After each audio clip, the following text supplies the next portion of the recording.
everyone. Thanks so much for tuning in to another edition of History in Your Own Backyard. I'm Danielle, and today we're talking with Terry Simpson, who is the museum director for the Harrison Sims Museum. And right now we're standing in the Columbia Park Village site. We're going to give us some more information about it. Hi, Terry. How are you today? I'm doing good. Great. So give us some information about where we are. Okay, we're at the site of Columbia Park Village that was built here in 1925. And the reason it was built was because Columbia Power Gas and Electric, they built a power plant right here on the Ohio River. It's still a power plant today, the Miami Fort plant.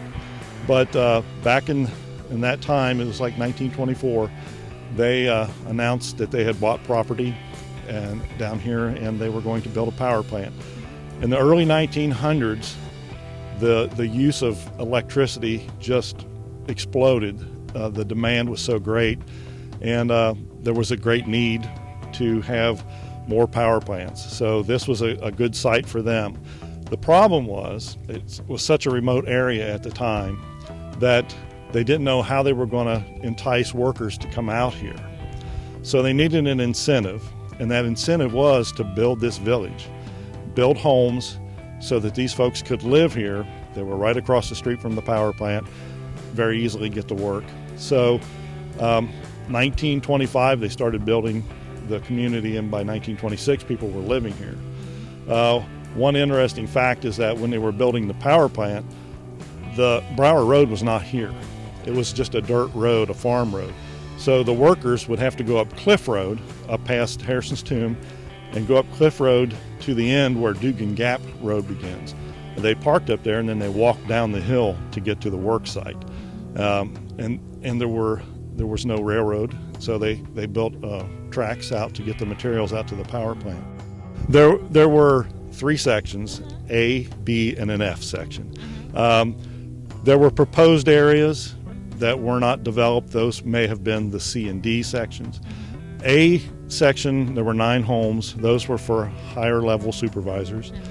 B section, about 19 homes. Those were mid-level supervisors. And then the F section, about 10 homes. Those were the laborers that lived there. Where are we right now?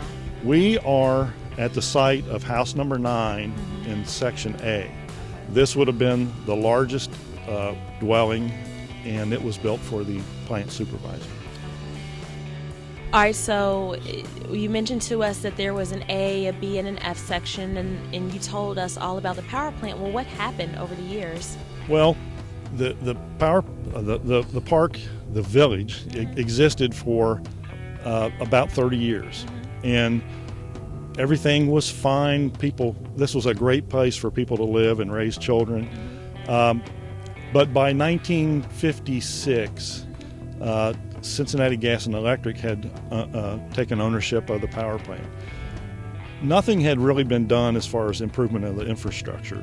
And so there are different reasons people give for why they ended the village, but probably the most reasonable explanation is they knew there was a lot of work to be done, a little bit of work to be done to the homes, and it was just too expensive for that. Also, by that point, Brower Road had been built. It was a lot easier to gain access to the power plant for the workers. Some of the workers were probably jealous because the people living here were getting a great deal, on the rent, and it was a great place to live. So they kind of felt like, why are these people being treated differently than the rest of us? That probably played into it also. But in 1956, the people that lived here were sent a letter telling them to make arrangements to find elsewhere to live. Now, they were given a couple years to do that. Actually, some of the people wanted to buy the homes they were living in. They did allow them to do that as long as they paid to have those homes moved. And they were actually moved. Some of those homes exist on Brower Road today. They don't look like they did when they were here, but we know of 5. There may be a couple more, but we're not sure.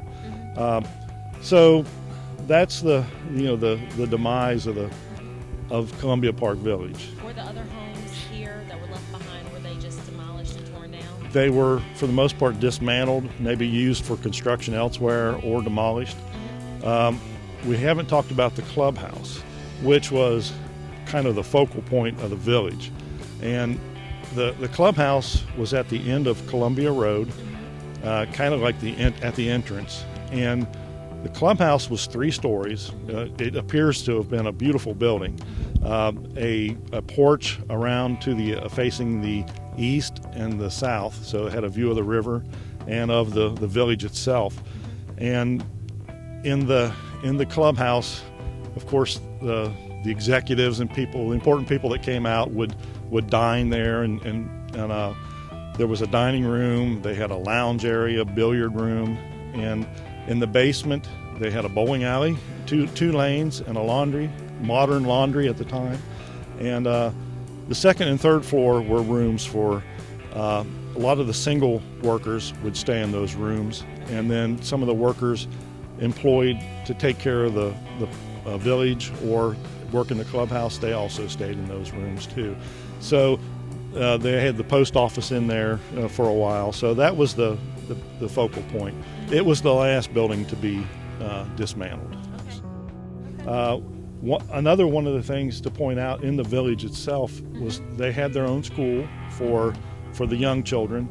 They also had a community building. So the older children went to school in North Bend or Taylor High School, but the school existed into the 40s, and then some children had built a campfire behind the school, and they got it a little too close to the structure, and it burnt down. And at that point, they just sent the kids to North Bend to go to school. They probably got in a lot of trouble that day. Well, I don't know if anybody really discovered until years later what actually happened. Gotcha. The community building was very well used.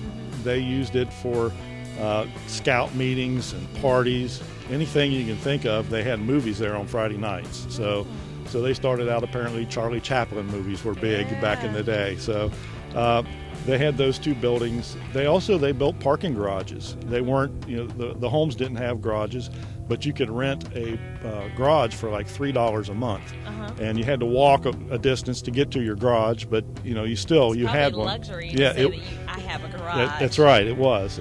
Now, you also mentioned to us that this asphalt road, what year was it laid? Well, it would have been here at the beginning of the village, so in 1925 probably is when the asphalt was put down. And now, nearly 100 years later, it's still in decent it's shape. in relatively good shape. And although I haven't been over into the F section of the area, my assumption is that the asphalt over there is in fairly good shape too. Heading back down. Here the road and here the power plant itself. And so this was the actual asphalt that we were talking about that was built or laid back in maybe 1925 or so, right? That's right. Yeah. So almost 100 years later, it's still in good shape. It's in pretty good shape, and it just doesn't. Thanks again for tuning in to History in Your Own Backyard. Today, we talked with Terry Simpson about Columbia Park Village right here in Miami Township. We hope you enjoyed learning all about it. Remember, travel slowly and stop often. We'll see you next time.